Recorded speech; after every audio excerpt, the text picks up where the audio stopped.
যে রাস্তার অবস্থা দেখতে তো পাচ্ছ, এখানে আমাদের গাড়িটা ঢুকলো না, ওখানে দাঁড়িয়ে আছে। তা বলছি দীপবাবু, আপনি আবাস মন্ডলের বাড়িটা জানো তো? হ্যাঁ, তোমার তো কত প্লেয়ার আমার কাছে আসছে জানো তো? একটু আওয়াজ বন্ধ কর। এসো এসো এসো। একটু বুঝো। এ আওয়াজ বন্ধ করে কি আছে গো? এ কে মানে গো?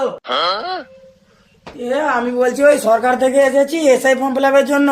আপনাদের গার্ডিয়ান কে আছে, ওকে ডাকো। এ বাবা মা কো ঘরে নেই। আইসো আইসো ভিতর আইসো ভিতর আইসো। কি করবো কও? रुको जरा सबर करो। স্যার কি কি লাগবে কি কি? দেখে বলছি ধরো।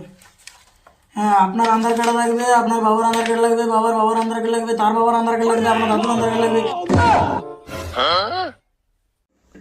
তা বলছি স্যার, এগুলো যদিও না থাকে তাহলে 1995 সালের জায়গার দলিলটা দিয়েছে। কোথায় গেল?